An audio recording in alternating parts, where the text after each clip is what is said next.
नमस्ते दोस्तों, आप सभी का स्वागत है। मेरी शादी एक अच्छे और सच्चे इंसान से हुई, जिनका नाम आर्यन था। हमारी शादी बेहद सादगी और खुशी के साथ संपन्न हुई। आर्यन मेरे जीवन का वह हिस्सा बने, जिन्होंने हर कदम पर मेरा सम्मान किया और मेरा साथ निभाया। दोस्तों, आज की इस अनोखी कहानी में आप सभी का मोरल स्टोरी अभी मेन स्वागत है। दोस्तों, कहानी सुनाने से पहले आप सभी से रिक्वेस्ट है कि चैनल को सब्सक्राइब कर लें। शादी के बाद मेरा जीवन खुशियों से भर गया। आर्यन और मैंने मिलकर अपने सपनों का एक सुंदर संसार बसाया। कुछ समय बाद हमारी जिंदगी में एक नई रोशनी आई जब हमारी बेटी का जन्म हुआ। आर्यन उसकी पहली झलक देखकर बेहद खुश थे, मानो उनकी दुनिया पूरी हो गई हो। हमने अपनी बेटी का पहला जन्मदिन बड़े धूमधाम से मनाने की योजना बनाई थी, लेकिन किस्मत को शायद हमारी खुशियां ज्यादा दिनों तक पसंद नहीं आईं। आर्यन अचानक एक गंभीर बीमारी की चपेट में आ गए। मैंने हर मुमकिन कोशिश की, लेकिन ईश्वर को कुछ और ही मंजूर था। आर्यन हमें छोड़कर चले गए। उनके जाने से मेरी दुनिया एकदम खाली हो गई।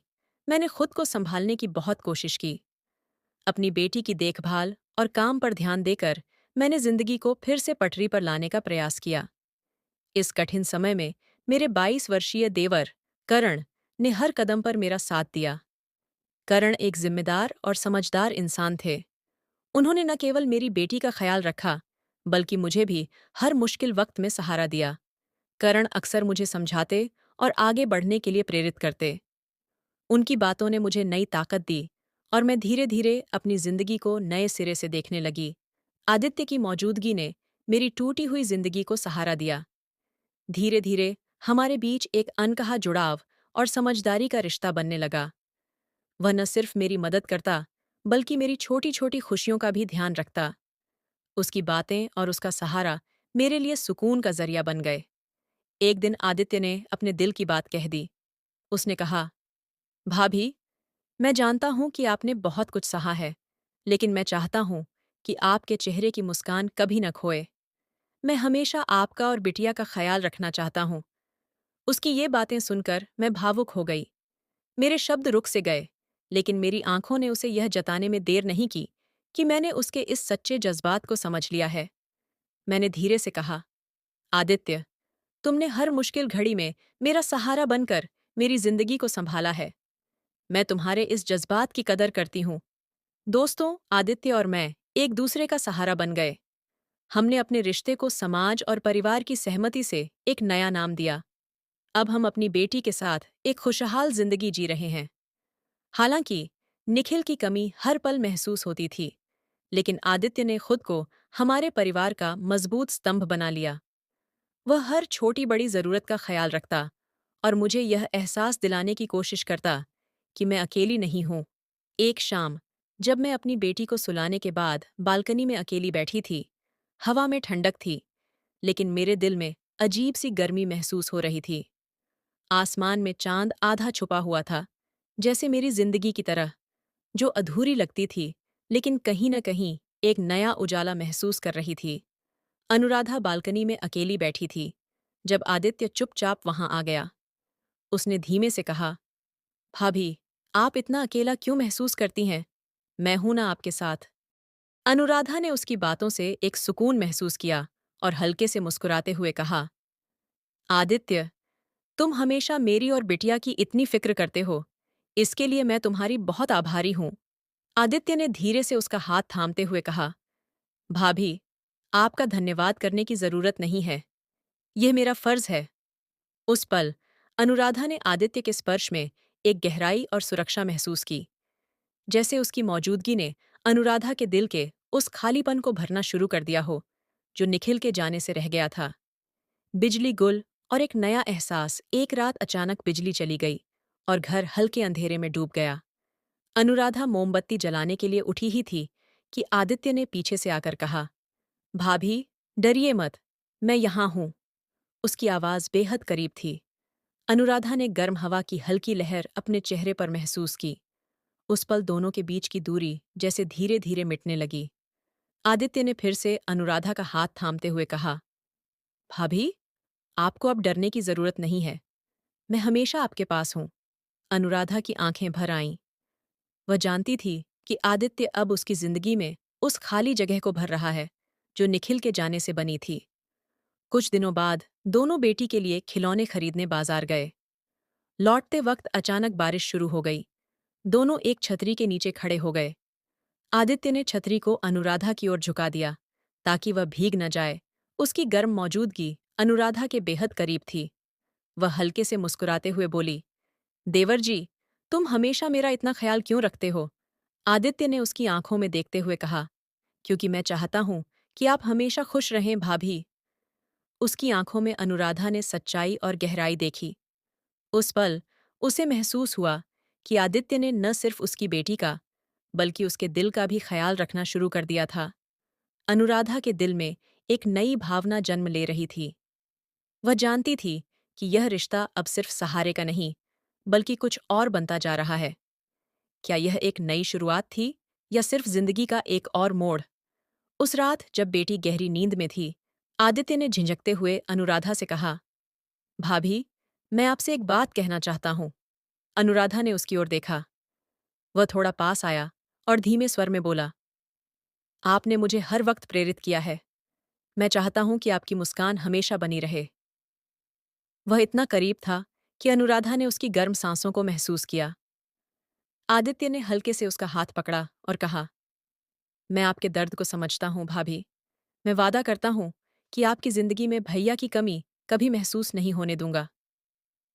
उस पल दोनों के बीच एक अनकहा वादा हुआ। आदित्य का स्नेह और अनुराधा का विश्वास अब एक नए रिश्ते की बुनियाद बन रहा था। एक नई सुबह, एक नया एहसास अगली सुबह। अनुराधा ने आदित्य को चाय देते हुए हल्की मुस्कान के साथ कहा, तुम हर दिन मुझे नए सिरे से जीना सिखा रहे हो। आदित्य ने उसकी आंखों में झांकते हुए जवाब दिया, आपके साथ बिताया हर पल मेरे लिए खास है भाभी। अगर मैं आपकी खुशियों का हिस्सा बन सकूं, तो ये मेरे लिए सबसे बड़ी बात होगी। उस दिन दोनों ने साथ बैठकर पुराने फोटो एल्बम देखे। निखिल की तस्वीरें देखकर अनुराधा का चेहरा उदास हो गया। आदित्य ने धीरे से उसके हाथों को अपने हाथों में लिया और कहा, भाभी, उनकी यादें हमेशा हमारे साथ रहेंगी, लेकिन जो जगह खाली है उसे भरने का मौका मुझे दीजिए। मैं आपको कभी अकेला महसूस नहीं होने दूंगा। अनुराधा ने आदित्य की आंखों में सच्चाई और गहराई देखी। उसका स्पर्श सुकून भरा और आश्वासन देने वाला था। उस पल उसने महसूस किया कि आदित्य सिर्फ उसका सहारा नहीं, बल्कि उसकी नई उम्मीद बन चुका है। उस ठंडी रात में जब अनुराधा बालकनी में बैठी हवा का झोंका महसूस कर रही थी, आदित्य चुपचाप उसके पास आया। भाभी, ठंड लग जाएगी, अंदर चलिए, उसने हल्के से कहा।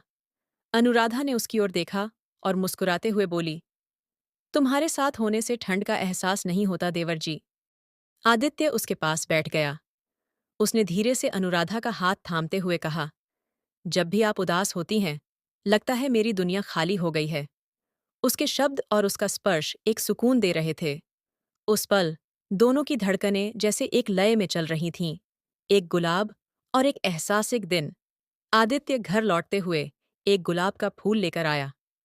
अनुराधा को देते हुए उसने कहा, यह आपकी मुस्कान के लिए है भाभी। ये मेरे दिल का छोटा सा तोहफा है। अनुराधा ने फूल लेते हुए कहा, तुम्हारी हर बात में एक अपनापन होता है आदित्य। तुम्हारा ख्याल मुझे सुकून देता है। आदित्य ने धीरे से कहा, आप मेरी जिंदगी की सबसे खूबसूरत वजह हैं। वह अनुराधा के करीब आकर बोला, आपकी मुस्कान मेरी सबसे बड़ी खुशी है। उसकी गर्म सांसों ने अनुराधा को छुआ। उसने महसूस किया कि यह पल उनके रिश्ते को एक नई गहराई दे रहा था। एक शाम आदित्य ने कहा, भाभी, मैंने आपके लिए कुछ खास बनाया है। अनुराधा ने उत्सुकता से पूछा, क्या है आदित्य? वह उसे छत पर ले गया। वहां हल्की रोशनी और गुलाबों से सजावट थी। छत का हर कोना जैसे स्नेह और अपनापन बयां कर रहा था। अनुराधा ने अद्भुत एहसास के साथ उसे देखा। आदित्य ने कहा, यह सब सिर्फ आपकी मुस्कान के लिए है। उस पल अनुराधा ने समझ लिया कि आदित्य न केवल उसकी जिंदगी का सहारा है, बल्कि उसकी नई खुशियों की वजह भी बन चुका है। आदित्य ने हल्के से कहा, यह आपकी जिंदगी में खुशियों का एक नया अध्याय शुरू करने के लिए है। मैं चाहता हूं कि आप हर दिन मेरी बाहों में सुकून महसूस करें। वह अनुराधा के पास आया और धीरे से उसे गले लगा लिया। अनुराधा ने उसकी गर्माहट को महसूस करते हुए कहा, तुम्हारे साथ हर पल एक नई शुरुआत है देवर जी। आदित्य ने उसके चेहरे को अपने हाथों में लिया और हल्के से कहा, मैं वादा करता हूँ भाभी कि आपकी जिंदगी को फिर से खुशियों से भर दूंगा। उन दोनों के बीच अब कोई दूरी नहीं रही। उनका रिश्ता सिर्फ प्यार का नहीं, बल्कि एक दूसरे के दर्द को समझने और साथ जीने का भी था। रात का समय था। घर में शांति छाई हुई थी। अनुराधा और आदित्य की बेटी सिया सो चुकी थीं। कमरे की हल्की रोशनी और ठंडी हवा का एहसास हो रहा था। अनुराधा ने सिया का कंबल ठीक किया और फिर आदित्य की ओर देखा। आदित्य उसके पास आते हुए बोला, भाभी, आज फिर आप सिया के साथ एक पल बिताने में मसरूफ हो गईं। मैं तुम्हारी मुस्कान के बिना अकेला सा महसूस करता हूं। अनुराधा ने मुस्कुराते हुए कहा, तुम मेरे साथ होते हुए भी कभी अकेले महसूस करते हो? फिर पास आकर उसके कंधे पर हल्के से हाथ रखा। तुम मेरे लिए बहुत मायने रखते हो आदित्य। आदित्य ने उसकी बातों को महसूस किया और धीरे से उसे अपने पास खींचते हुए कहा, कभी कभी तुम्हारे पास होने से मुझे ऐसा लगता है कि सारी दुनिया रुक गई है। तुम्हारे बिना सब कुछ अधूरा सा लगता है। उन दोनों के बीच यह खामोशी, प्रेम और समझ का नया पहलू था, जो दोनों के दिलों को एक दूसरे के और करीब ला रहा था। उनकी बातें धीरे धीरे बदलने लगीं और दोनों एक दूसरे के करीब आने लगे। हवा की हल्की लहर ने उनकी त्वचा को छुआ और वे दोनों यह महसूस कर रहे थे कि एक दूसरे का साथ कितना सुकून देने वाला था। आदित्य ने अपनी अंगुली से अनुराधा के हाथ को हल्के से छुआ और कहा, तुम्हारा स्पर्श मुझे हमेशा शांति और सुकून देता है भाभी। अनुराधा ने उसकी ओर देखा और हल्की सी मुस्कान के साथ कहा, तुम्हारे बिना मेरे लिए सब कुछ अधूरा है। वह उसे अपने पास खींचते हुए उसकी आंखों में गहरी नजर डालने लगी। आदित्य ने धीरे से उसका चेहरा अपनी तरफ घुमा लिया और होठों के पास आकर कहा, मैं हमेशा तुम्हारा साथ चाहता हूं भाभी। तुम्हारी हंसी, तुम्हारी बातें और तुम्हारी मौजूदगी के बिना मैं कुछ भी नहीं कर सकता। अनुराधा ने उसे महसूस किया और एक हल्की सी चुप्पी ने दोनों को घेर लिया। कमरे में ठंडी हवा का झोंका आया और दोनों ने एक दूसरे को अपने अस्तित्व में समा लिया, जैसे सब कुछ बस उनके आसपास था। कुछ देर बाद अनुराधा ने अपनी आंखों में गहरी भावनाओं के साथ कहा, तुमसे बात करते हुए मुझे लगता है कि मैंने कभी सच में खुश रहने का एहसास नहीं किया था। आदित्य, तुम मेरे लिए हमेशा सबसे खास रहोगे। आदित्य ने धीरे से उसे गले लगाया और उसकी पीठ पर हाथ फेरते हुए कहा, भाभी, तुम्हारे बिना मैं भी नहीं रह सकता। मैं हर दिन तुम्हारे साथ अपने जीवन के सबसे खूबसूरत पल जीना चाहता हूँ। उन दोनों के बीच खामोशी थी, लेकिन उनकी सांसें समान लय में चल रही थीं, जैसे दुनिया की सारी शोर शराबे से दूर वे दोनों एक दूसरे में पूरी तरह समाहित हो गए थे। दुनिया के बाकी हिस्सों से वे दोनों अज्ञात थे, बस एक दूसरे के लिए। यह पल उनके रिश्ते को और भी गहरा कर रहा था। यह एक नई शुरुआत थी, जहां दोनों एक दूसरे की मौजूदगी में हर दर्द और खुशी को महसूस कर रहे थे। कुछ समय बाद अनुराधा और आदित्य के बीच एक गहरी समझ और प्यार का रिश्ता बन चुका था। दोनों के दिलों में एक दूसरे के लिए प्यार था, जो समय के साथ और भी बढ़ता जा रहा था। उन्होंने यह महसूस किया कि उनका संबंध कुछ और हो सकता है, कुछ ज्यादा खास।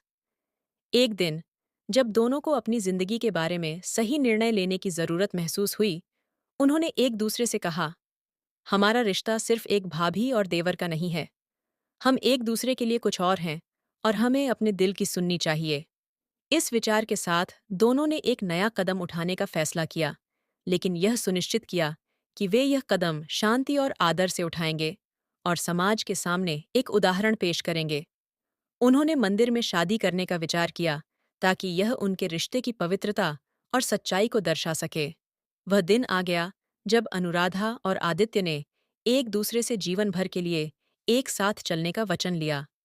दोनों मंदिर पहुंचे, जहां शांतिपूर्ण वातावरण और भगवान की उपस्थिति ने इस विशेष पल को और भी पवित्र बना दिया। वे दोनों मंदिर के सामने खड़े थे, जैसे पूरी दुनिया उनके चारों ओर रुक गई हो और वे दोनों एक दूसरे के लिए बने थे। आदित्य ने धीरे से अनुराधा का हाथ थामा और उसकी आंखों में एक गहरी तन्मयता के साथ कहा, यह पल हम दोनों के लिए खास है भाभी, और आज मैं तुम्हारा जीवन साथी बन रहा हूं। अनुराधा की आंखों में आंसू थे, लेकिन यह आंसू खुशी और संतोष के थे। उन्होंने कभी सोचा नहीं था कि एक दिन वह आदित्य के साथ इस पल को जी रही होंगी, लेकिन अब उसे ऐसा महसूस हो रहा था कि यही उसका सही रास्ता था। तभी पुजारी ने शादी के संस्कार शुरू किए। मंत्रों के बीच दोनों ने एक दूसरे को अपनी जिंदगी का साथी स्वीकार किया। इस संजीवनी पल में शादी के मंत्रोच्चार के साथ दोनों ने अपने प्यार और समर्थन को हमेशा के लिए साबित किया। शादी के बाद दोनों ने एक नई शुरुआत की ओर कदम बढ़ाया। उनका प्यार अब सिर्फ शब्दों तक सीमित नहीं था, बल्कि गहरी भावनाओं का रूप ले चुका था। उन्होंने एक दूसरे के साथ अपनी जिंदगी के हर हिस्से को बांटना शुरू किया, चाहे वह खुशियां हों या कठिनाइयां। उनके रिश्ते में एक ताजगी थी, जैसे वह एक नए अध्याय की ओर बढ़ रहे हों। अनुराधा को अब यह एहसास हो रहा था कि जीवन में सच्चा प्यार वही होता है जो बिना शर्त और बिना किसी बंदिश के होता है। आदित्य के साथ हर पल बिताना उसे सुकून और खुशी से भर देता था। इस तरह दोनों ने अपनी जिंदगी को एक नए दृष्टिकोण से जीना शुरू किया। उनका रिश्ता अब सिर्फ प्रेम पर नहीं, बल्कि गहरी दोस्ती, समझ और विश्वास पर आधारित था। अनुराधा और आदित्य की जिंदगी में एक नई शुरुआत हो चुकी थी। उनका घर अब पहले से कहीं ज्यादा रोशन और खुशहाल था। उनकी आंखों में एक नई उम्मीद और उनके दिलों में एक गहरा प्यार था। बच्ची के जन्म के बाद दोनों ने एक दूसरे के प्रति अपना समर्पण और स्नेह और भी बढ़ा लिया था। एक शाम जब बच्ची सो रही थी, आदित्य और अनुराधा अपने पुराने सोफे पर बैठे हुए थे। हवा हल्की सी चल रही थी और कमरे में शांति छाई हुई थी। आदित्य ने अनुराधा की ओर देखा और उसकी आंखों में वही गहरी समझ और प्यार था जो उनके रिश्ते की नींव थी। तुम्हारे बिना मेरे लिए ये सब अधूरा था, आदित्य ने हल्के से कहा। उसकी आवाज में एक गहरी भावनात्मकता थी। अनुराधा ने उसकी ओर देखा और मुस्कुराते हुए कहा, तुमने मेरी दुनिया बदल दी है आदित्य। तुम मेरे साथ हो, इस एहसास से ज्यादा सुकून क्या हो सकता है। आदित्य ने धीरे से उसका हाथ पकड़ा और कहा, हमने एक साथ बहुत कुछ सहा है भाभी। तुम्हारे साथ हर पल जीना, यही मेरी सबसे बड़ी खुशी है। उनके शब्दों में एक सच्चाई थी जो समय और मुश्किलों के बावजूद मजबूत रही थी। अनुराधा और आदित्य ने यह समझ लिया था कि उनका रिश्ता केवल पारिवारिक नहीं, बल्कि एक गहरी दोस्ती और सच्चे प्यार का रूप ले चुका था। और फिर एक दिन जब वे अपनी बेटी के साथ बगीचे में खेल रहे थे, आदित्य ने उसे गले लगाते हुए कहा, हमारा यह छोटा सा परिवार, यही है हमारी पूरी दुनिया। अनुराधा ने उसका हाथ पकड़ते हुए अपनी बेटी को अपने पास खींचा और कहा, हाँ, यही है हमारी दुनिया, और हम इसे हमेशा प्यार और समझ से भरने का वादा करते हैं। ये पल उनके लिए एक नई शुरुआत थी, जहां हर मुस्कान, हर आंसू और हर खुशी एक दूसरे के साथ बांटी जाती थी। आदित्य ने धीरे से अनुराधा का हाथ और मजबूती से पकड़ा, जैसे वह उसकी दुनिया की सबसे अनमोल चीज हो। तुमने मेरी जिंदगी को प्यार और सुकून से भर दिया है, उसने अपनी आवाज में हल्का सा इमोशन लाते हुए कहा। अनुराधा की आंखों में आंसू थे, लेकिन यह आंसू खुशी के थे। उन आंसुओं में एक लंबी यात्रा की सारी यादें समाई हुई थीं। मेरे पास तुम्हारा प्यार और हमारी बच्ची का साथ है, इससे ज्यादा मुझे और कुछ नहीं चाहिए, उसने चुपके से कहा। उसकी आवाज में एक गहरी संतोष की भावना थी। अब उनका हर दिन एक नई उम्मीद के साथ शुरू होता था, और उनकी बेटी के साथ बिताए गए हर पल ने उनके रिश्ते को और भी खास बना दिया था। अनुराधा और आदित्य अब जीवन के हर मोड़ पर एक दूसरे का हाथ थामे थे, और यह भरोसा था कि वह एक दूसरे के बिना कभी नहीं रह सकते। वे दोनों एक दूसरे को अब पहले से कहीं ज्यादा समझते थे और अपने रिश्ते में कभी कोई खालीपन महसूस नहीं करते थे। कुछ समय बाद उनकी जिंदगी में एक नई ताजगी और रोमांस आ गया था, और वे दिन रात एक दूसरे के करीब होते जा रहे थे। एक रात जब उनकी बच्ची गहरी नींद में सो रही थी, आदित्य और अनुराधा ने एक दूसरे को देखा, जैसे वह पल उनकी पूरी जिंदगी का सार हो। आदित्य ने धीरे से अनुराधा का हाथ थामते हुए कहा, तुम्हारी मुस्कान मेरे लिए दुनिया की सबसे खूबसूरत चीज है, और तुम्हारे साथ हर पल बिताना मुझे सबसे ज्यादा खुशी देता है। अनुराधा की आंखों में चमक थी, और उसने हल्के से मुस्कुराते हुए जवाब दिया, मैं भी तुम्हारे साथ हर पल बिताना चाहती हूँ आदित्य। तुमने मेरी दुनिया बदल दी है। उनका यह वचन, ये पल अब उनके रिश्ते को और भी गहरा बना चुका था।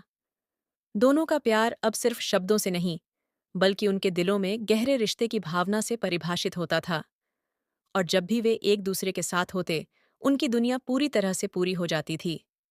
दोस्तों, ये कहानी पसंद आई हो तो मोरल स्टोरी अभी को लाइक और चैनल को सब्सक्राइब करें, घंटी को प्रेस करें, ताकि जब भी वीडियो डालें, नोटिफिकेशन सबसे पहले आपको मिले। मिलते हैं एक और नई कहानी के साथ। तब तक के लिए धन्यवाद।